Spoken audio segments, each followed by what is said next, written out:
दैनिक time में आप सभी का बहुत बहुत स्वागत है।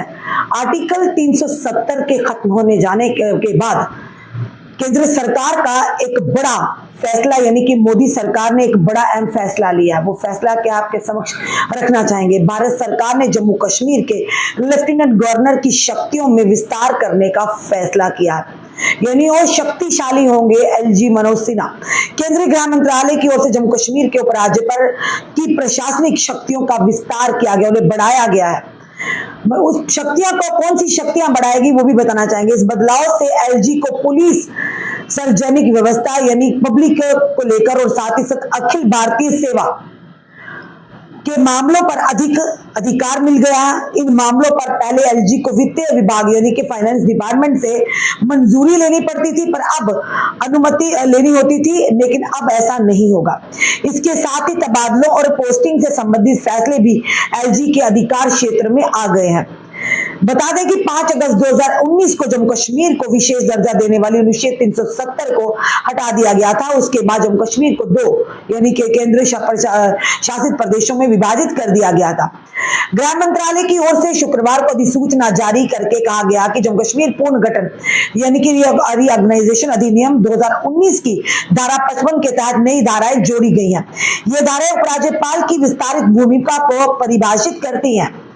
अधिसूचना के अनुसार पुलिस, लोक व्यवस्था, अखिल भारतीय सेवा और भ्रष्टाचार निरोधक ब्यूरो से संबंधित फैसलों के लिए वित्त विभाग से यानी कि फाइनेंस डिपार्टमेंट से पूर्व सहमति की आवश्यकता नहीं होगी। किसी भी बताना जाए किसी प्रस्ताव को स्वीकृति या अस्वीकृति यानी किसी प्रस्ताव को माना या ना माना होने से पहले मुख्य सचिव के माध्यम से उपराज्यपाल के समक्ष प्रस्तुत किया जाना चाहिए।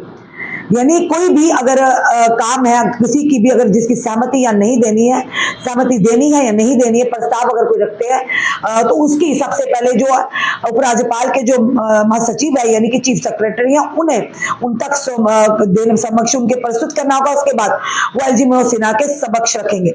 इस संशोधन में ये भी प्रावधान किया गया है कि महाधिवक्ता और अन्य विधि अधिकारियों की नियुक्ति से संबंधित प्रस्ताव मुख्य सचिव और मुख्यमंत्री दोनों के माध्यम से एलजी की मंजूरी के लिए प्रस्तुत किए जाने चाहिए। बताना चाहेंगे जेल अभियोजन निदेशालय और फोरेंसिक विज्ञान प्रयोगशाला से संबंधित सभी मामले अब एलजी को सौंपे जाने आवश्यक है।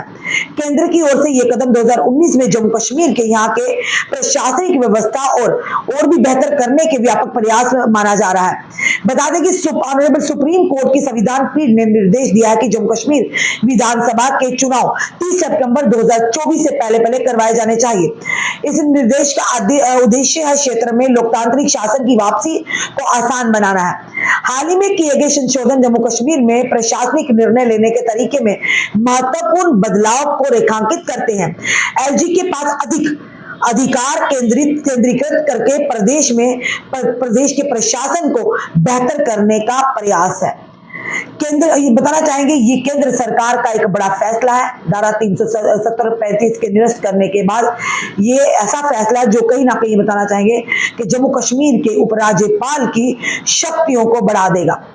यानी कई ऐसे फैसले वो खुद अब करेंगे जहां पर पहले उन्हें यानी कि फाइनेंस डिपार्टमेंट से अनुमति लेनी पड़ती या स्वीकृति लेनी पड़ती थी। अब एलजी मनोज सिन्हा जी के अधिकार क्षेत्र में अब उनकी शक्तियों में विस्तार हुआ और ये फैसला जो है ये 370 आर्टिकल खत्म होने के बाद मोदी सरकार का एक अहम और बड़ा फैसला है और जिसमें खास करके बताना चाहिए एलजी मनोज सिन्हा की शक्तियां जो उन्हें विस्तार कर दिया गया उसमें बढ़ोतरी आई है और जिसमें कहीं ना कहीं कहेंगे आने वाले समय में जम्मू कश्मीर में एक ऐसे अहम फैसले भी लिए जा सकते हैं जो कहीं ना कहीं एलजी मनोज सिन्हा जी के अधिकार क्षेत्र में आते हैं। जिस तरह से बताना चाहेंगे आपको साफ तौर पर कहा गया कि उनकी शक्तियों में जो विस्तार हुआ है इसमें बदलाव से एलजी पुलिस सार्वजनिक यानी पब्लिक ऑर्डर, साथ ही साथ व्यवस्था और अखिल भारतीय सेवा के मामलों पर अधिक अधिकार मिला है और इस मामले पर पहले एलजी को वित्त विभाग से पूर्व में अनुमति लेनी होती थी, पहले फाइनेंस डिपार्टमेंट से, पर ऐसा नहीं होगा। इसके साथ ही तबादले यानी पोस्टिंग और तबादले से संबंधित फैसले भी एलजी के अधिकार क्षेत्र में आ गए हैं। ये अभी तक की बड़ी खबर है कि जम्मू कश्मीर के लेफ्टिनेंट गवर्नर की जो शक्ति है उसमें विस्तार किया है। ये मोदी सरकार का एक बड़ा और अहम फैसला है। अब देखना है कि इन शक्तियों से क्या जम्मू कश्मीर का भला होगा।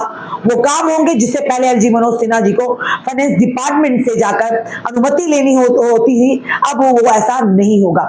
साथ ही साथ ट्रांसफर पोस्टिंग जो भी होगा सारा जो है ये सिस्टम में बदलाव आएगा। इन शक्तियों से कहीं ना कहीं ये कहेंगे कि एलजी मनोज सिन्हा जो काम केंद्र तक यानी कि केंद्र में जाकर रुके होते थे या किन्हीं कारणवश समय लगता था, अब लगता है जल्द ही इनका निपटारा होगा एलजी मनोज सिन्हा जी के दरबार से। चलिए देखते हैं क्या कहना आपका इस वीडियो को देखकर। अपने कमेंट अपने सुझाव हमें दीजिएगा। इस वीडियो को ज्यादा से शेयर कीजिए। जुड़े रहिए हमारे साथ अगले अपडेट के लिए। जय हिंद जय भारत।